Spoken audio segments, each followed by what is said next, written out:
Had we not been in lockdown, I know some of us would have been in Cape Town running 58 kilometers or 21 kilometers around the peninsula, and sadly that was cancelled. So today I thought that the focus should be on exercises that would be beneficial to runners, Pilates exercises. So if you're not a runner or a walker, don't think that this is not for you.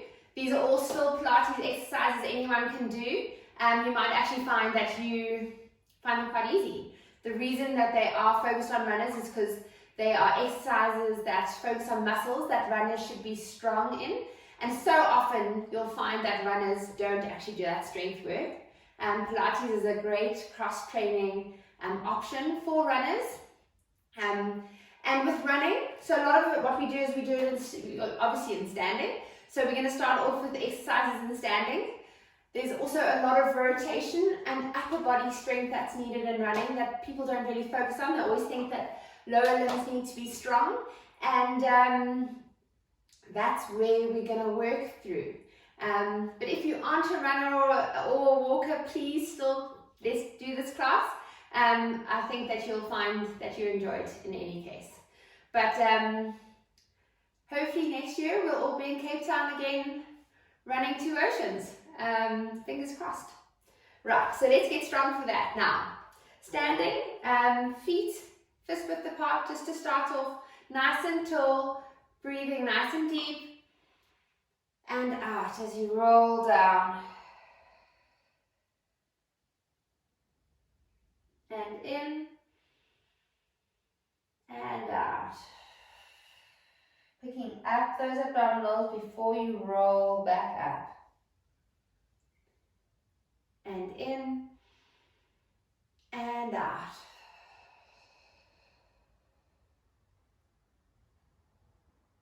Just letting your arms hang, and in, and out.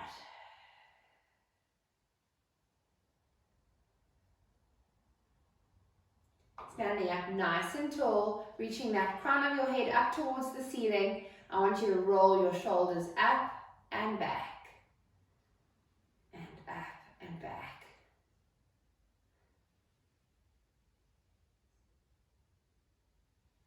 Really get your shoulder blades rotating round.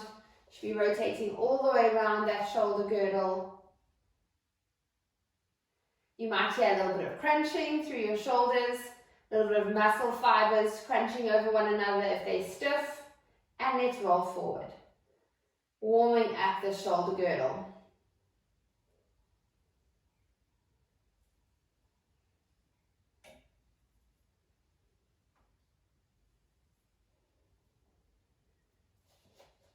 Bringing hands onto your shoulders, keeping your hips facing forward, nice and squared. We're going to rotate twice and coming back to center. Keeping your chin in line with your sternum, not letting those hips dance. And if you bring breathing in, you're going to breathe in and out, and in, and out. Breathe in twice. 1, 2, and out.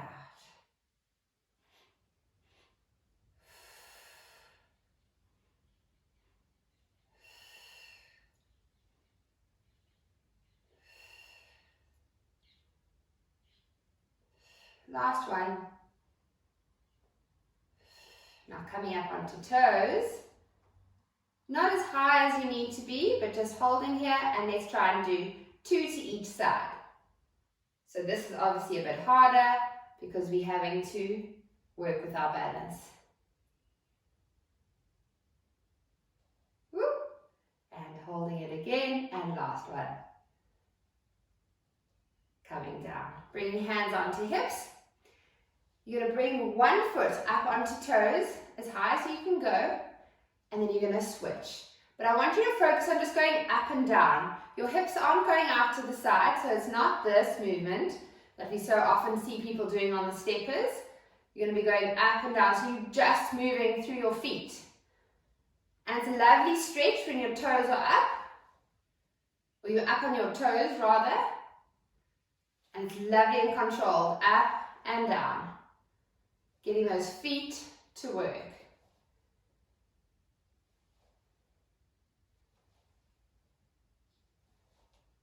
No sideways movement. Last one. Exercises I often give patients. We do them usually in sitting, but because we're doing running exercises, we're going to do them in standing. I want you to try and lift just your big toes. Now, I don't think you can see what I'm doing here, but my outer 4 toes are pushing down and my big toes are lifting. Then you're going to put those big toes down and try and lift just the outer 4 toes. And relax down. Again, big toes up. And if you can't do it, I still want you thinking about what you need to be doing so that you're creating that neural pathway from your brain to your feet. Our feet are so often in shoes that they've got too much stability, so they've lost their mobility. So this is a really nice one to do. And last time, big toes up. And in Pilates, when you're doing any balance exercises, any single leg standing, your feet are working incredibly hard. And picking up those outer 4 toes. And as soon as you start to get this, it becomes a lot easier. Right, splaying your toes, so opening them as wide as you possibly can and placing them down for some nice grounding. And again, so try and take note when you're doing exercises like doing our pelvic curl or our bridge, whether you're actually lifting through your toes or whether your toes are clawing at the ground for stability. Always try and have them nice and not splayed as wide as you can, but just nice and evenly placed and nice and relaxed. Your toes shouldn't be clawing, your big toes shouldn't be lifting, and just placing those toes back in a nice comfortable position, breathing in and out and rolling down once more. And holding it here and out.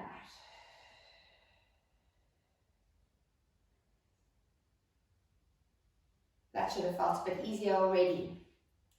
Placing your weight onto your right leg, floating your left leg up, and you're going to tip down and up. Breathe in and out.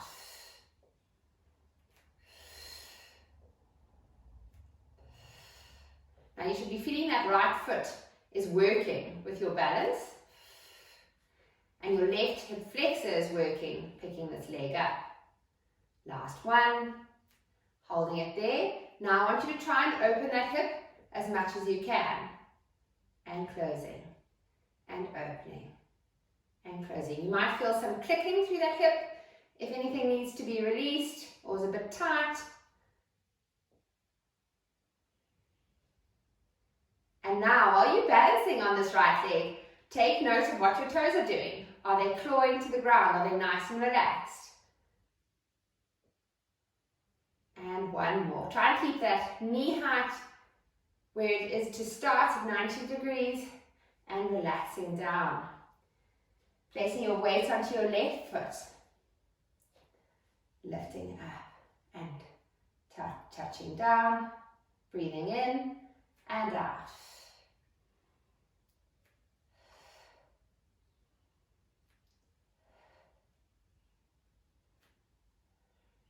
You can even feel it in the front of your left shin, standing like this.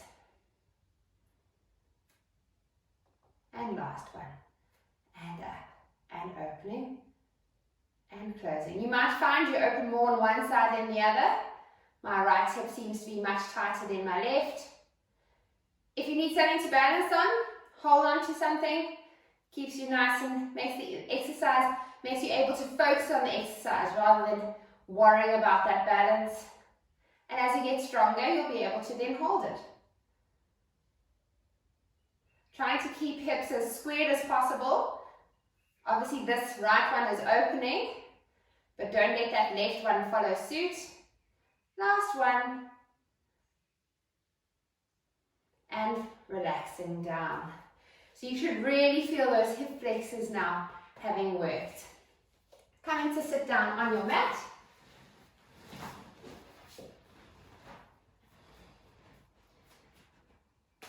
nice and heavy.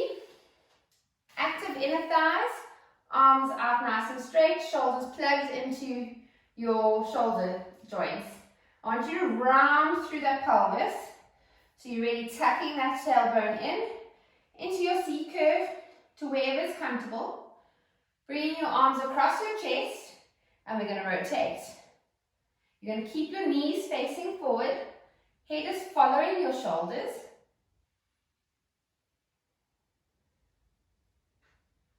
Hold it in the center, breathe in, straightening your arms and out as you roll back up. Take a deep breath in and out. Make sure those inner thighs are working, keeping those knees nice and level, crossing arms over chest and rotating.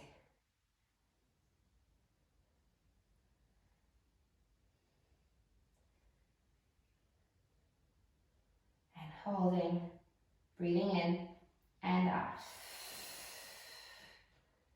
And in and out. Hollowing out that tummy as you roll back, crossing over, and let's do 10 more.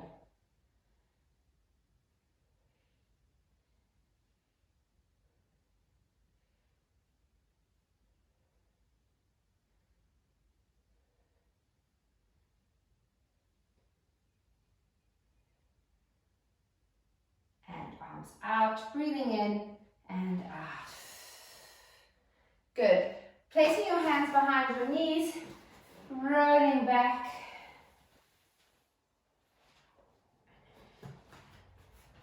Correcting yourself for your pelvic curl positioning. Breathing in and out. Just tilting to start. Finding that transverse abdominis, switching off your glutes to start with, and just rolling that pelvis, getting a little bit of mobility into your lower back.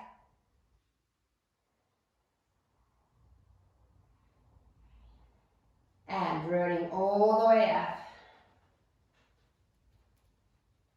Breathing in and out. Using this first pelvic curl just to see whether your positioning is correct. If you need to adjust your feet or perhaps lift your pelvis up and lower it down again. Breathing in and out, rolling up.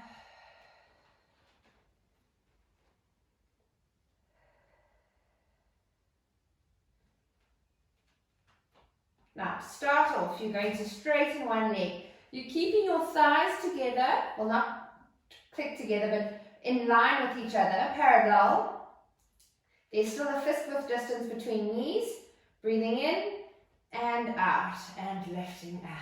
If you need a towel or yoga block to place between the knees, place one there and rolling down, keeping that leg up.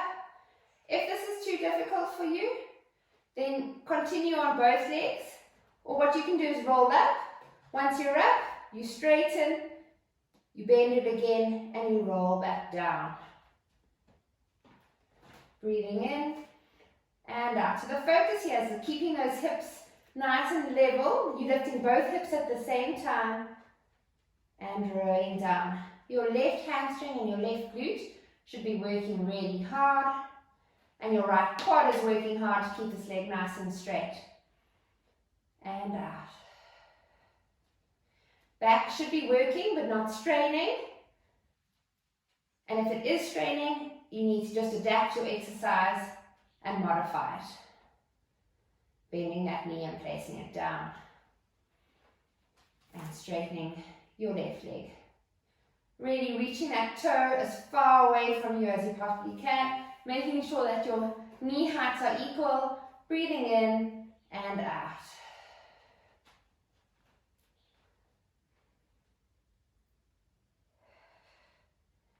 Rolling down. And in.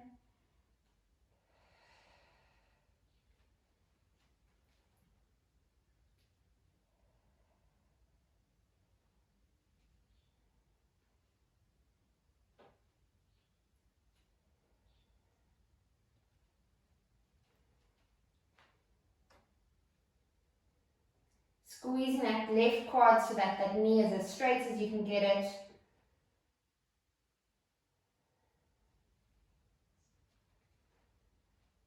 Lifting as high as you can and controlling that roll down, not dipping that left hip. Last one. And not holding your breath, breathing as you work through this.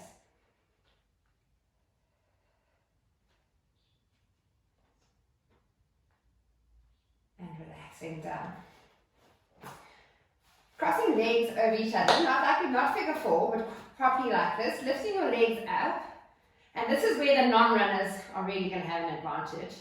Trying to reach both feet and pulling those legs almost out to the side a bit, but knees towards chest. You get a lovely stretch through your right glute. And you can see this isn't the most comfortable position for me.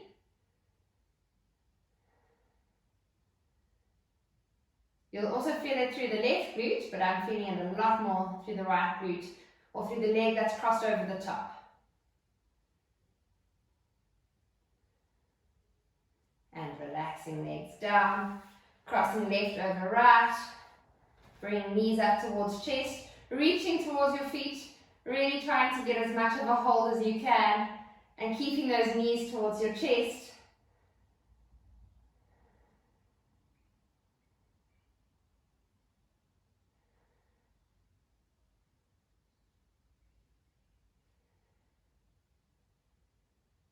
And relaxing down. Coming onto your side.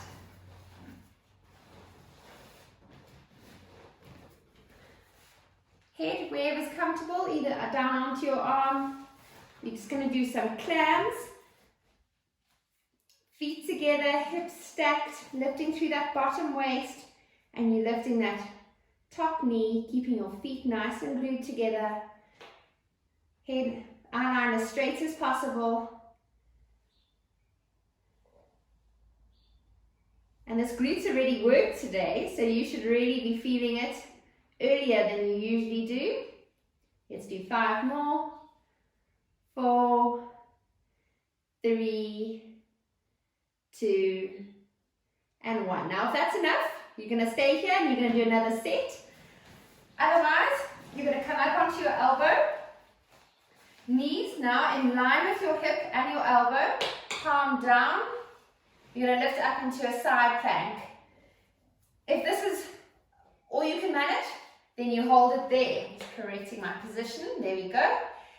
If now, you can now try and clam here. Again, head nice and straight, neck nice and strong, pulling and lengthening that body out. Now you'll find in this position, both glutes are working.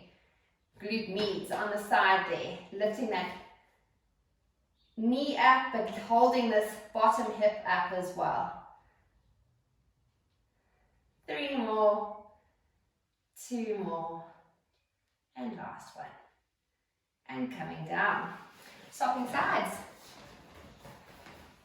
So if you're still clamming on the bottom, or actually let's all start at the bottom here.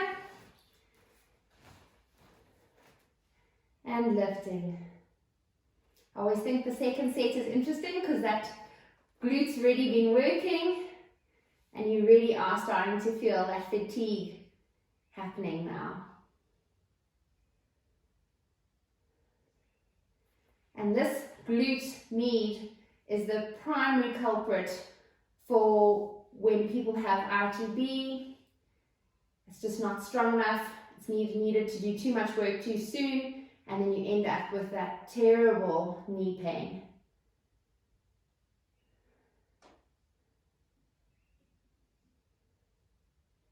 And 3 more, 2 more, and last one. So if this is where you're staying, keep going. Otherwise, up onto that elbow, getting your knees a little bit further back so they're in line with your hip when you lift. Making sure shoulder is above your elbow, head in a good position, and you can just be holding the side plank if you need to, hand in front for a little bit of balance. Otherwise, you're going to clam. To make this even harder, you can place a resistance band around just above your knees. You can do that when you're clamming on the floor or when you're coming up into this position. Making sure you stay nice and strong through the shoulder that you're weight bearing through. And let's do 4, 3, 2, 1. And coming down. Right.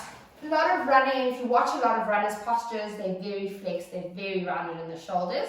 So we're going to just do a swan, just try and open ourselves up here.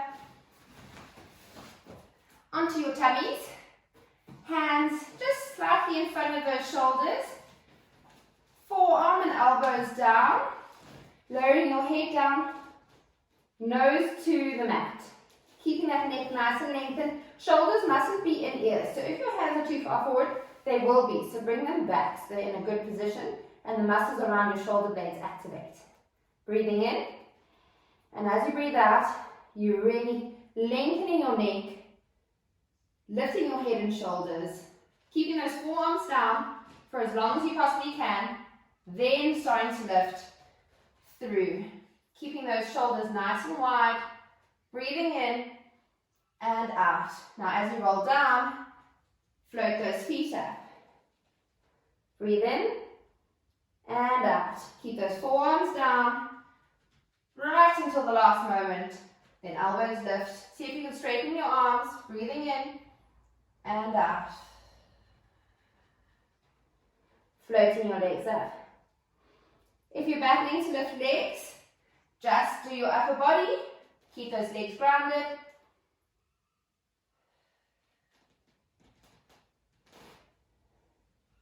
And floating, bring those feet back down.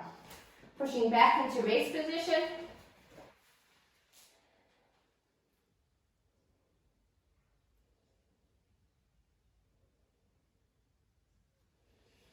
And coming into 4-point kneeling.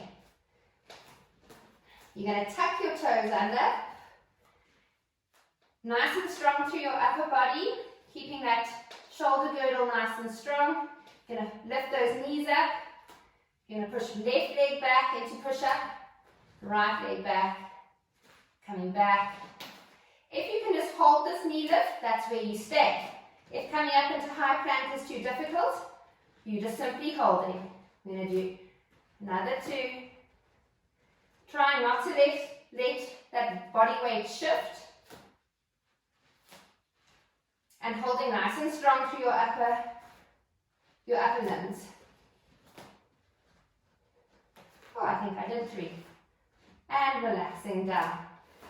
You really don't want your chest collapsing. And you'll see why now.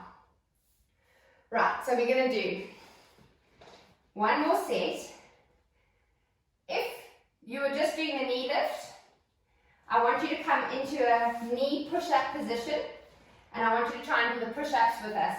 Now the push-ups we're going to do is the elbows aren't going out to the side, they're staying next to your body. So they're tricep push-ups. And the whole point is to stay strong through this chest area. I don't want any of that happening. I don't want you straining your neck so that your nose can touch the floor. You're holding this nice and strong. You bend your elbows just as far as you can go, and then you push yourself back up. So if you're on your knees, you're in a nice straight line with your knees, your hips and your shoulders, and you simply going as low as you possibly can. If you can go all the way down, that's great. If you can move 2 centimeters, perfect. I want this nut to be nice and strong. So, we're going to lift those knees, push back into high plank, hold this position nice and strong. So you're really pushing through the palms of your hands, and you're going to lower those elbows and up. You'll feel your head want to reach towards the floor, so you want to go as low as you can, but it's not easy to hold this position. 3, and then bring that knee in, and relax. Push back. We're going to do one more set. I'm sure the men are a lot stronger through their upper bodies, maybe they're not. So you might find you'll be able to go a lot lower than I can. And lifting up. Hold this position. Don't collapse through those shoulders. One more. Bring those knees in. Drop those knees and push back.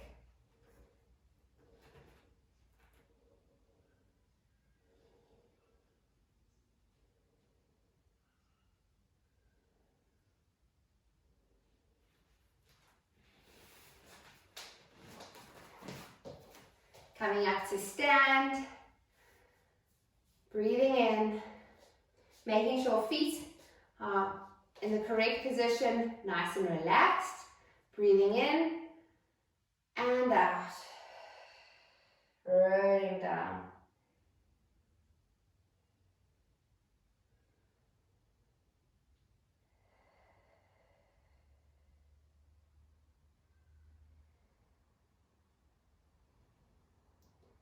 And in and out.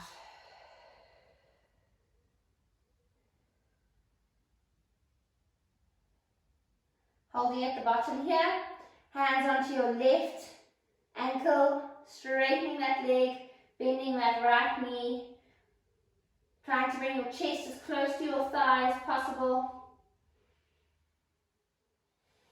Breathing through that hamstring stretch.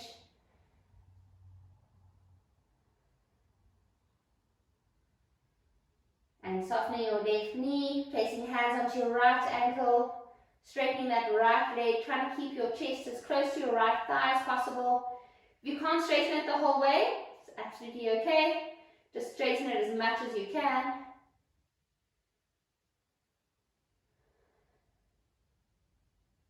Softening both knees, breathing in and out.